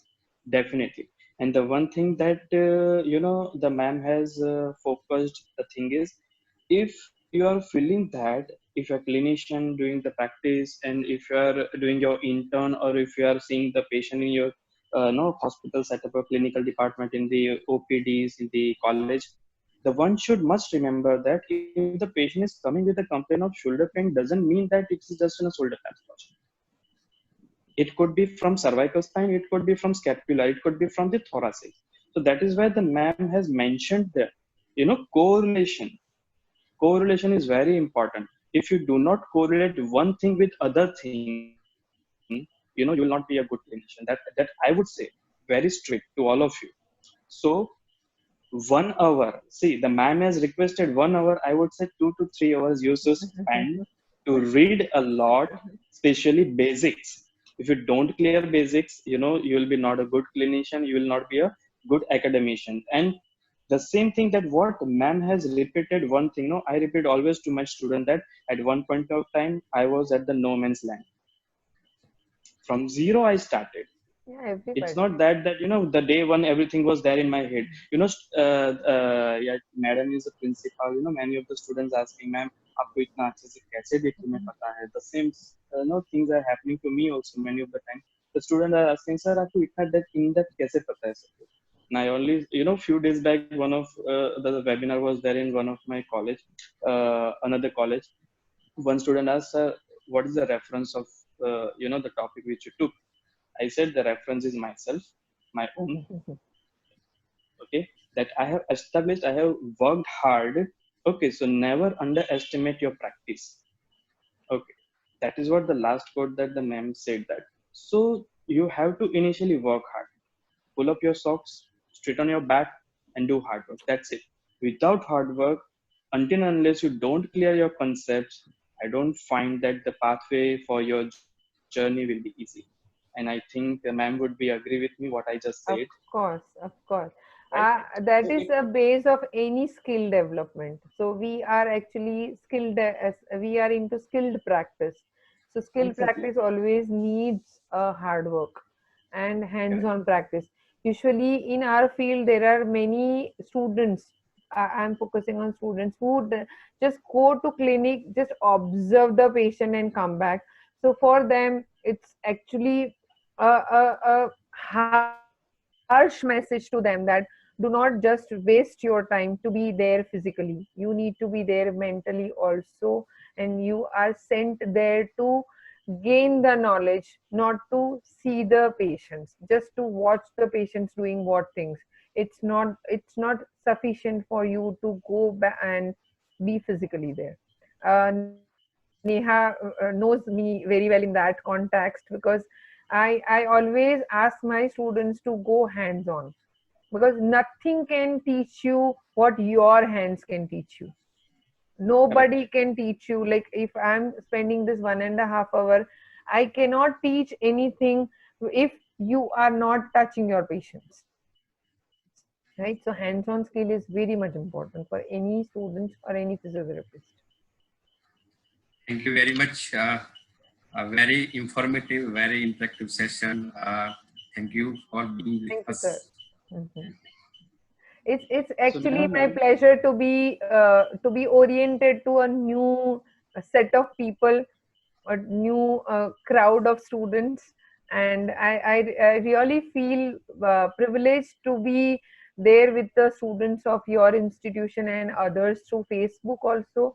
So I'm very much thankful to the management who have actually conducted the webinar, which is live on Facebook, so that there are many people, not only the students or the physiotherapists, but the uh, non-physios or the laymen also can attend this and understand the shoulder pain. very correctly said, ma'am. So now I would like to request Dr. Neha Vaidya that look after the queries that the students they have with them. So take over to you, ma'am. Ma'am, there is one question that Hmm. a student is asking, that how to quickly diagnose the shoulder pain patient, and which is the major condition we have to focus during the quick diagnosis. Again, there is no quick diagnosis. There is nothing as quick diagnosis, because you need to go step by step. As I said, after pain analysis or after pain assessment, what we have format is subjective assessment. At the end of subjective assessment, you need to have the list of differential diagnosis. One by one, take that differential diagnosis and stamp it with the special test. So there is no quick or no quick assessment. It has to go like the flow. And then that is why I said spend 1 hour at first day. Do not give treatment to the patient, just spend 1 hour in assessment. But thorough assessment and designing the protocol on first day will give you early recovery, would save many days. But still, I would say that pain assessment is very important. Quickly, if you want to say, then pain assessment is very important. So pain includes everything: site, type, aggravating factor, relieving factor. So by this pain assessment, almost you would be eliminating the other things, and the rest 2 to 3 conditions are there in your mind when you take the subjective assessment. So subjective assessment, all the parts of subjective assessment: pain, chief complaint is also very important, because chief complaint is the things which actually nags the patient for this pain. So that is why patient complains. So if chief complaint is night pain, then take this in the mind that it is inflammation. If the chief complaint is restricted range of motion, then take that mind there is capsular involvement, there is periarticular structure involvement. If the chief complaint is pain in the overhead activity, then the structures would be subacromial, like subacromial bursa or supraspinatus tendon. If the chief complaint is instability, then the rotator cuff. So chief complaint also gives you clue. So this is how you practice. When you practice for 5-10 years, at the end of 10 years, when patient comes to you, if the patient says 2 sentences only, you would be able to understand this may be the things. That is how you get expertise, right? And that is why we always say that ask open-ended question. Do not ask close-ended questions to patient. Do not ask, "અહીંયા pain થાય છે." What we ask is, "ક્યાં pain થાય છે?" There is a difference in these two sentences. "અહીંયા pain થાય છે" is close-ended question. So we are asking, "Is there pain here?" So if there is no pain here, patient would say no. But when we ask patient, "Where is the pain?" Patient may say, "I have pain on the posterior aspect, on the tip of the shoulder, on the inferior aspect, around the shoulder," whatever it is. So their patient opens their ideas, right? And you get the clue. And here, ma'am, one more thing that I would like to add for all the viewers and the people who are watching right now. The differential diagnosis, the ma'am said very correctly that the chief complaint will give you the clue that what could be the condition. But if you are having any sort of thought in the mind that other conditions are also likely to have in that conditions, then at point of time, while having the subjective assessment, you should take a negative history to rule out each disease separately. So take the negative histories, that open-ended question, and ask that whether you these are the things are there, these are the things are there. If you're asking the things and the negative history, if you're ruling out, that means automatically that disease has been ruled out. Red So flags, very important. yeah, red flags, yeah, exactly. So what we do in MCQs, if you do not get the right answer, what we do, we eliminate first. If you do not know the right answer, what we try to do, we take the other options and then we eliminate. The same way that 4 MCQs options are like in a differential diagnosis for you. Okay, in that, if you do not know like what to do, then start eliminating first. And to eliminate them, one should know that the whole clinical concept and pathogenesis and biomechanics of that particular condition. Until and unless you don't understand the basic concept starting from anatomy and biomechanics. Okay, because the anatomy will talk about the concepts of the basic structures, and biomechanics will talk about the mechanics of that particular structure. So until unless you don't clear the concept of basics, you won't be able to understand the pathomechanics. Yes. So first understand the normal, then understand the abnormal. Okay, and then that pathomechanics you keep in your mind, and then ask the negative history to rule out it. Okay, so once you rule out it, your main diagnosis will come into picture. So by means of that way, what I reckon to all the my students or the viewers, that subjective assessment is very important, because that makes 70% of your diagnosis. Then to confirm that diagnosis, we have to go for an objective, right? For example, a physician with the with the conversation of patient of 5 to 10 minutes, he keeps the differential diagnosis and brain that this could be, this could be, this could be, this could be. These 5 diagnoses he keeps, and then to confirm that diagnosis, that physician or surgeon will go for an investigation, right? So this is the actual pattern to work in the field if you are really up to it. If you are passionate, if you really go for it, if you really want to be a skilled person, as ma'am said, even I also believe that practice, practice, practice. After 10 years, if you see the 1,000 of cases of shoulder, then you can say that I'm the consultant for shoulder. Right? So differential diagnosis, you rule out the negative history, and then you come to the final conclusion. That could be the one also, because the 70% diagnosis is done by the subjective itself, and then to confirm it, we are going for all the special tests, all the examination and other things, and then finally we are coming to the one final diagnosis, and then we are making the protocols according to the long term and short term.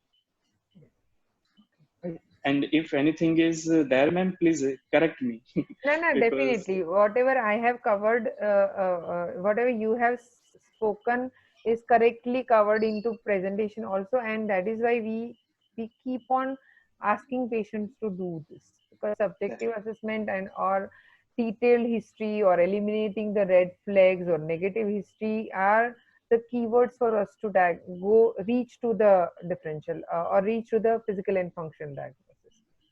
Correct. Next question, Neha.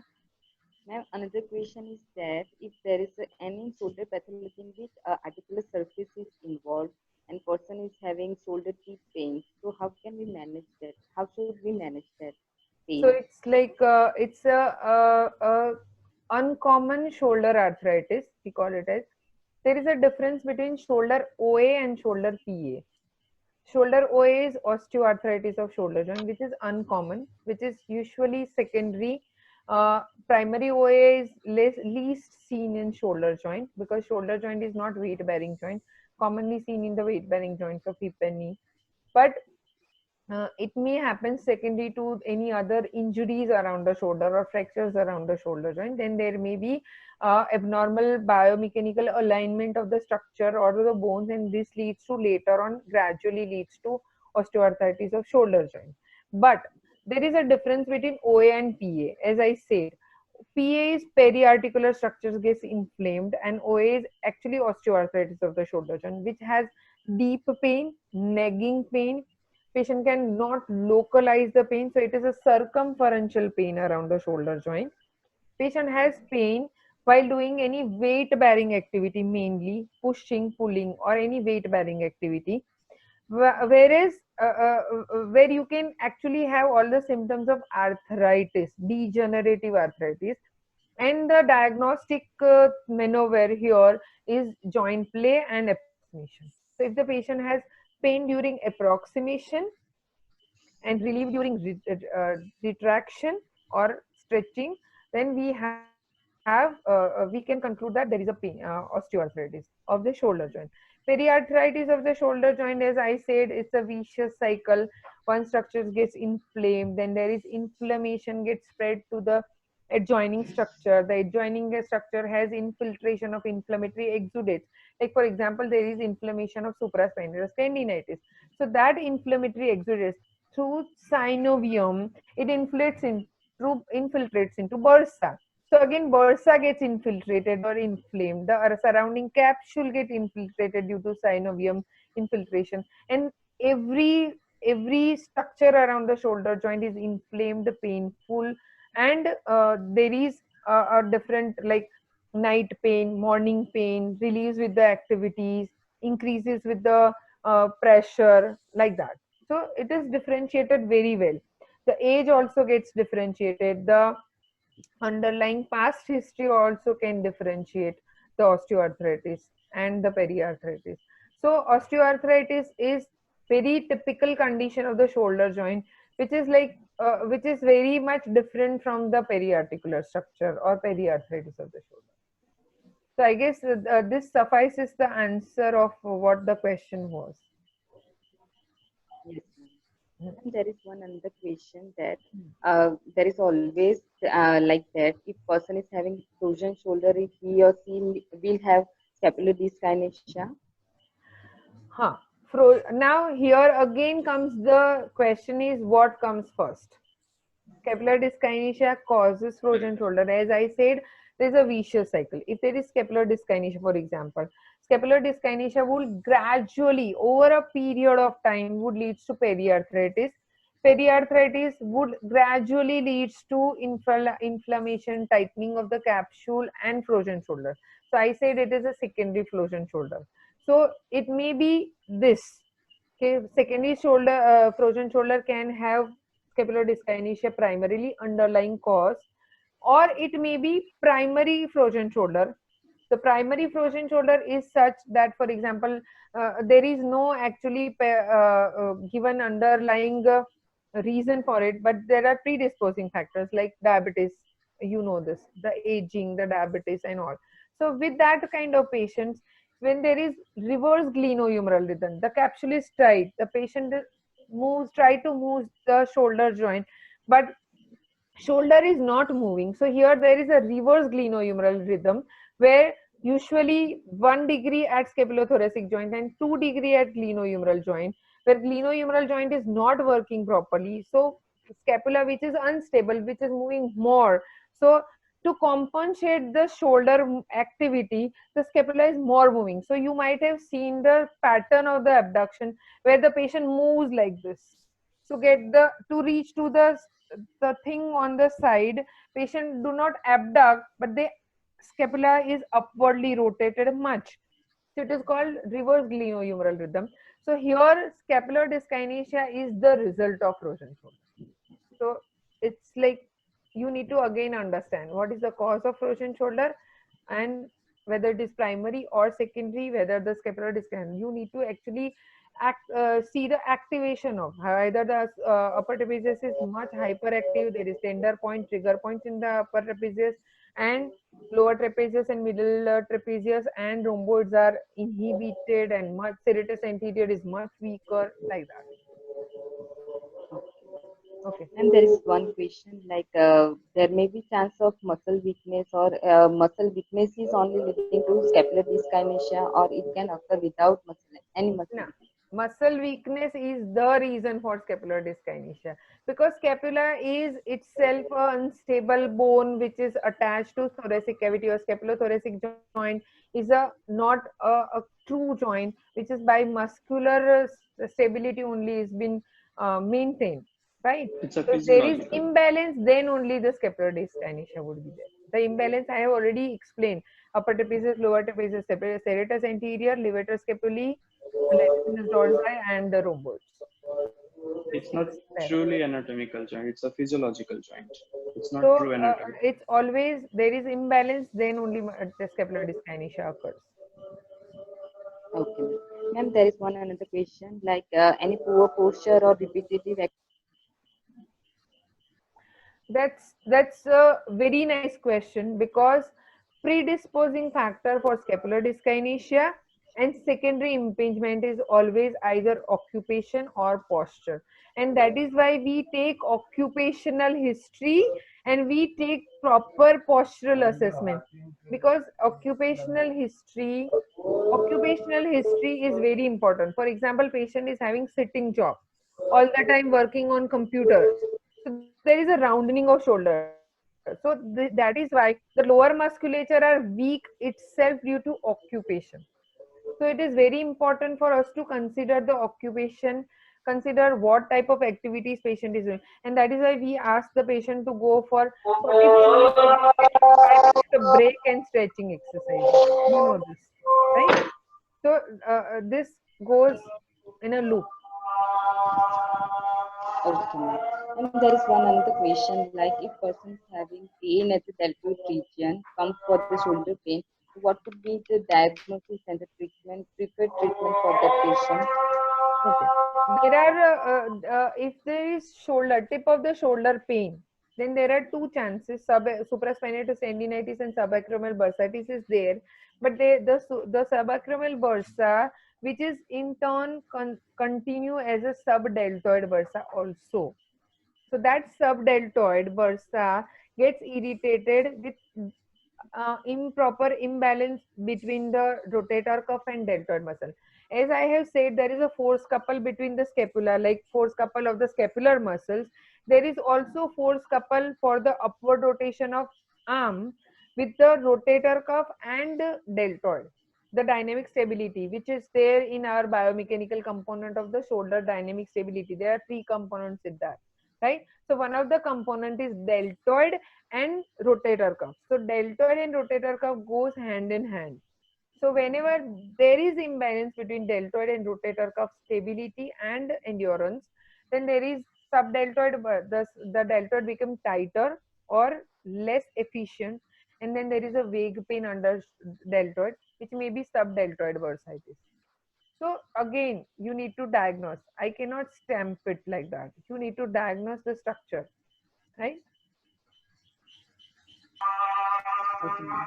Is there any questions?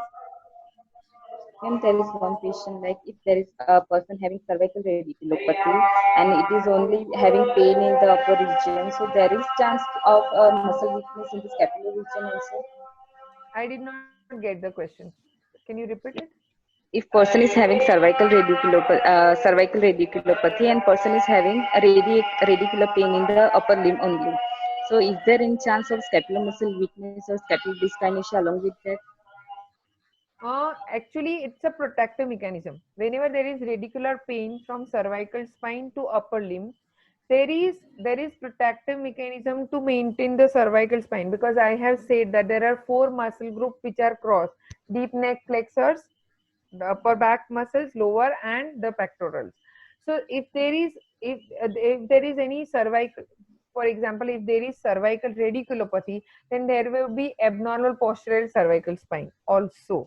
The cervical spine may go into hyperlordosis. If there is prolapse intervertebralitis, then there may be reduced lordosis. So it actually interferes with the length of the levator scapulae and trapezius. So if the levator scapulae and trapezius are altered, then again the other muscles, the lower muscles, the serratus anterior, the deltoid, the pectorals, the deep neck flexors, they would be altered. So it's a chain, I said. If one thing is altered, then the other has to alter into opposite direction. Then the third one has to alter into this direction. Then the fourth one is to alter in this direction. So if one is abnormal, then it is not always, it may happen that this goes into wrong direction. Or for example, one goes tighter, the other goes weaker. The opposite goes tighter, the other goes weaker. Right? And that is why scapular stability exercise should be included in all the protocols, whether it is shoulder pain, shoulder girdle pain, or cervical pain. And that is why it is said that wherever there is pain, if it is cervical pain, then also rule out for the shoulder girdle and shoulder. If it is shoulder, then also rule out for the cervical and shoulder girdle. Because these three goes hand in hand, like back.